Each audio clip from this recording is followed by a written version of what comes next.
केरल के वायनाड में आई तबाही में लाशों के निकलने का सिलसिला अभी भी जारी है। वायनाड में आए भूस्खलन के मलबे से अब तक 276 शव निकाले जा चुके हैं। 200 से ज्यादा लोग अभी भी लापता हैं।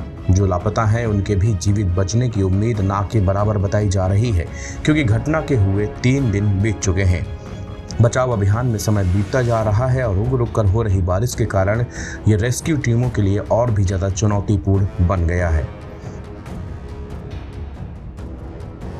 मुख्यमंत्री पिनरई विजयन ने कहा कि 2 दिनों में 1592 लोगों को बचाया गया और जब तक अंतिम संभावित जीवित व्यक्ति को बचा नहीं लिया जाता तब तक प्रयास जारी रहेंगे।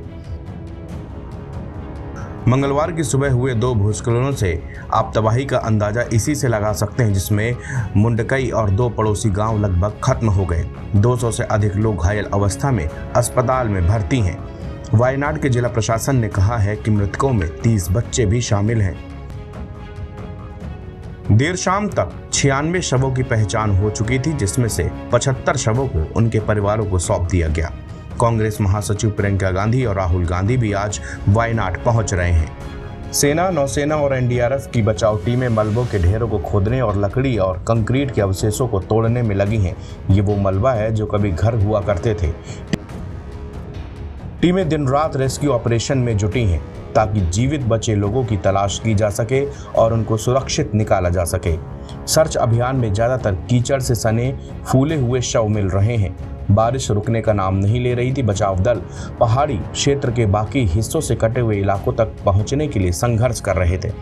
एक रक्षा प्रवक्ता ने बयान जारी कर कहा कि मुंडकई और पड़ोसी बागान क्षेत्रों में तैनात सेना की इकाइयों ने प्रभावित क्षेत्रों के कुछ हिस्सों में फंसे लगभग 1000 लोगों को बचाया है। भारतीय वायुसेना के हेलीकॉप्टरों ने दिन भर हवाई सर्वेक्षण किए। केरल के सीएम पिनरई विजयन के कार्यालय ने कहा कि सेना चूरनमाला में बचाव अभियान के लिए बेली ब्रिज का निर्माण कर रही है, जहां मंगलवार की सुबह 4:10 में भूस्खलन हुआ था। पहला भूस्खलन सुबह 2 बजे मुंडकई पर हुआ। एक अधिकारी ने बताया कि इंडियन एयरफोर्स C-17 विमान ने सेना की 3 टुकड़ियों बचाव कुत्तों के साथ बेली ब्रिज को दिल्ली से कन्नूर पहुंचाया। राज्य सरकार ने आपदा के बाद से लापता लोगों की एक सूची प्रकाशित की है, जिसमें से सबसे कम उम्र का 14 दिन का एडम सयान है, जबकि सबसे बुजुर्ग 85 वर्षीय अब्दुल रहमान है।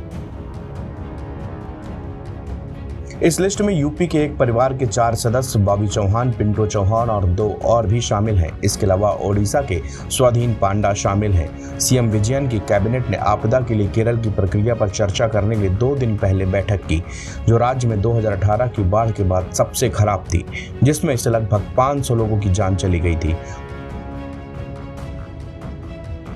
NBT ऑनलाइन की रिपोर्ट।